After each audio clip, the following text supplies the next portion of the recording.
ഈ ഒരു ഐറ്റത്തിൽ കയറാൻ പോയോണ്ട് എനിക്ക് നഷ്ടം മാത്രമേ ഉണ്ടായിക്കൊള്ളൂ. നമ്മളെ നാട്ടില് ബഗ്ഗി റൈഡൊക്കെ ഉണ്ടെന്ന് ഇത്തവണ നാട്ടിൽ പോയപ്പോഴാ മനസ്സിലായേ. ചെന്ന പാടെ ഉണ്ണിയേട്ടൻ ഫസ്റ്റ് എന്നും പറഞ്ഞിട്ട് മൂപ്പര് സീറ്റ് പിടിച്ച് 1.5 കിലോമീറ്റർ ഓഫ് റോഡ് ഈ വണ്ടി വെച്ചിട്ട് അടിപൊളിയായിരിക്കും എന്നൊക്കെ വിചാരിച്ചിട്ടാ പോയെ. പക്ഷെ ഓർക്ക് അടിപൊളിയായിരുന്നു, എനിക്ക് അടിപൊളിയില്ലായിരുന്നു. ഇതായിരുന്നു കാരണം. കുട്ടികളെ നമ്മളെ സ്വന്തം റിസ്കിൽ കൊണ്ടുപോകണമെന്ന് ഓര് പറഞ്ഞു. ഈ വണ്ടി ഓടിക്കൽ അത്ര സിമ്പിൾ അല്ലാത്തതുകൊണ്ട് എനിക്ക് ഒറ്റക്കെടുത്ത് പോകാനും പറ്റൂല.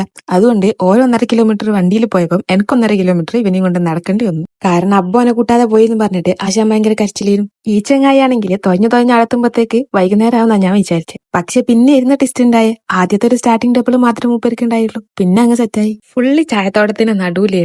ഫ്രണ്ട്സൊക്കെ ആയിട്ട് പോകുന്നവർക്ക് അടിപൊളിയായിട്ട് ട്രൈ ആക്കാൻ പറ്റിയ റൈറ്റാണ്. മക്കളെയും കൊണ്ട് പോയാൽ ഇതേപോലെ നടക്കേണ്ടി വരും. ആദ്യം 3 ഉരുട്ടിയ വന്നെങ്കിലും പിന്നെ അത് കഴിഞ്ഞപ്പോൾ 3 പവറായി. ഞമ്മക്ക് ഇതിൽ കാര്യമായിട്ടൊന്നും ചെയ്യാനില്ലേനും ഓരോ ഓടിക്കുന്ന വീഡിയോ എടുത്തു കൊടുക്കുക, ഫോട്ടോ എടുത്തു കൊടുക്കുക. അതായിരുന്നു എന്റെ പണി. പിന്നെ ഇടയ്ക്ക് വണ്ടി പണി വന്നുകൊണ്ട് നമ്മൾ പോളിടെക്നിക് പഠിച്ച ആ ഒരു ഇത് വെച്ചിട്ട് നമ്മൾ എന്നെ വണ്ടി സെറ്റാക്കി. ഫ്രണ്ട്സിന്റെ ഒക്കെ കൂടി വയനാട്ടിൽ വരുമ്പോൾ എന്തെങ്കിലും വെറൈറ്റി ട്രൈ ചെയ്യണം എന്നുള്ളതായിരിക്കും. വയനാട്ടിലുള്ളവർക്കും ഇത് ട്രൈ ചെയ്ത് നോക്കാം. അടിപൊളിയാണ്. അത് അടിപൊളിയാണെന്നും ഓൻ അത്ര എൻജോയ് ചെയ്തേക്കെന്നും ഓന്റെ മുഖത്തുള്ള സന്തോഷം കണ്ടാൽ മനസ്സിലാവും. അപ്പൊ എന്നാ നാളെ കാണാം. പിന്നെ ഇഷ്ടമായ ഫോളോയിലേക്ക് മറക്കല്ലേ കേട്ടോ.